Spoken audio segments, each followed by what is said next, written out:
Pero en la Septuaginta se tradujeron todos. Entonces quedó a opción de los orientales, de los hebreos, mantenerse con su documento hebreo sin los deuterocanónicos. Y al otro lado, acá en Occidente, en el mundo romano, entonces estaba la opción de que, dado el caso de que los libros estaban interpretados al griego, entonces quedaba la opción para que quienes quisieran utilizar los deuterocanónicos los utilizaran. Pero la razón por la que se le llama, aún en la Biblia católica, deuterocanónicos, es porque no eran parte del canon original. Ahora bien, sí. ¿Esos libros eran parte del Antiguo Testamento o eran del Nuevo Testamento? No, eran del Antiguo Testamento, pero no eran aceptados como originales del canon hebreo.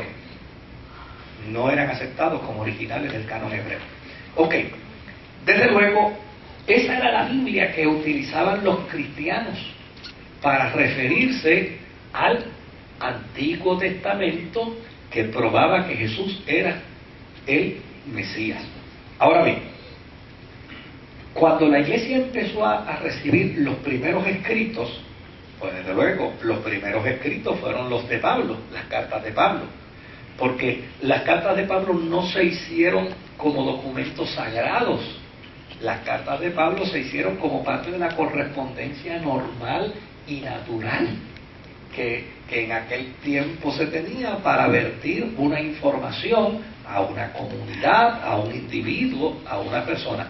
Pero desde luego, dada la importancia de los asuntos que Pablo trató en sus cartas, y dada la situación del marcionismo, y dada la situación del gnosticismo, fue precisado que utilizar las cartas de Pablo como documentos teológicos neotestamentarios. Por el otro lado, también advinieron algunos de los evangelios y también advinieron algunas de las cartas de los apóstoles, como es la carta de Pedro, como lo es el Evangelio según San Juan, como es el documento de Santiago, y etcétera, ¿no? Otros documentos que también fueron aceptados. Pero hasta el presente, es decir, en el siglo segundo, nadie había pensado en hacer una lista de los libros cristianos que deberían formar parte del Nuevo Testamento. Ya sencillamente los creyentes estaban envueltos en otra cosa, en su mayoría en cómo manejar la persecución. Claro, es Marción y los gnósticos los que fuerzan a la iglesia a pensar. La iglesia se vio obligada entonces a compilar una lista de los libros sagrados y, desde luego, con esta lista entonces empezar a regir lo que era la doctrina de la iglesia vinculada a los apóstoles de Jerusalén. Para esto, en sus inicios, no se necesitó un concilio, ni tampoco se necesitó de una serie de individuos destinados para trabajar con esto, no, sino que poco a poco, se fue creando conciencia en la iglesia y se fue creando el consenso dentro de la iglesia de la necesidad de recurrir a los documentos más antiguos, a los documentos que vinculaban el testimonio de la iglesia con los apóstoles. ¿Cuáles eran esos documentos? Pues obviamente las cartas de Pablo, porque el apóstol San Pablo estuvo vinculado a los apóstoles. La carta de Juan, ¿por qué? Porque Juan fue un apóstol. La carta de Pedro, porque Pedro fue un apóstol. Los evangelios, porque entre los evangelios está Mateo, que fue llamado por Jesús al discipulado, fue un apóstol de la iglesia. Y está Marcos, que desde luego forma parte de la historia de la iglesia primitiva, porque Marcos fue el muchachito aquel que salió corriendo en el evento de un arresto. Entonces, Por el otro lado, ¿qué sucede? Está Lucas, que aunque no fue apóstol, pero fue el primer gentil que vinculó la historia de la iglesia con datos concretos y fidedignos, con datos históricos que vinculaban a la iglesia primitiva con su verdadera historia. ¿Se da cuenta por qué entonces la iglesia empieza? Oye, ¿a qué recurrimos? Pues vamos a recurrir a lo original, a lo que surgió primero.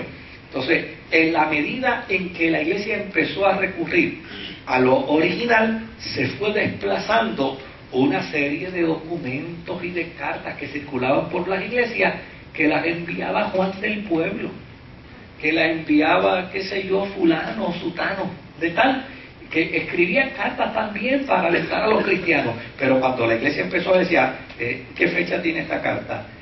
Pues mira, esta carta tiene la fecha del año 160, ok, y esta otra, ¿qué fecha tiene? No, esta tiene del 56, echa para atrás la del 160.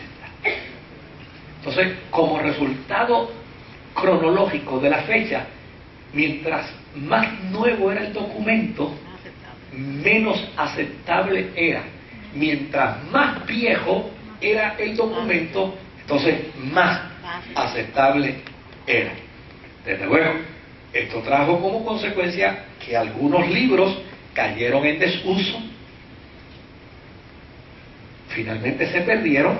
De hecho, por aquí me trajeron uno de los evangelios de aquel tiempo, el Evangelio de Tomás, pues, porque a fin de cuentas, aun cuando dice el Evangelio de Tomás, la evidencia que demostró que realmente fue un seudónimo, no fue Tomás. ¿En qué fecha? Tal vez, yo no lo he visto bien, pero a lo mejor tú no puedes, pero tal vez en el año 130 o en el año 120 o en el año 140, pero a la hora de tomar el documento, dieron, ¿qué fecha tiene? Tal fecha. No, relégalo. En la medida que fueron apareciendo, porque entonces las iglesias empezaron a proveer las cartas. Mira, nosotros encontramos una carta de Pablo en la ciudad de Éfeso, y acá encontramos una carta de Pablo en la ciudad de Corinto, échalas para acá.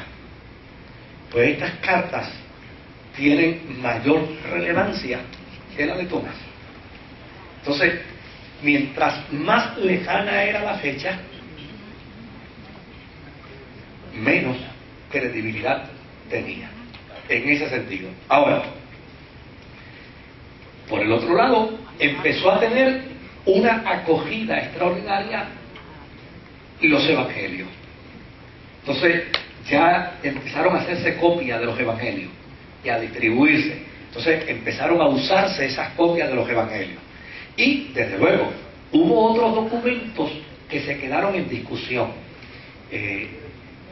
Y entre los documentos que se quedó en discusión, yo les puedo adelantar que se quedó en discusión Apocalipsis. ¿Por qué razón se quedó en discusión Apocalipsis? Porque Apocalipsis se escribió casi en el año 100 de la era cristiana.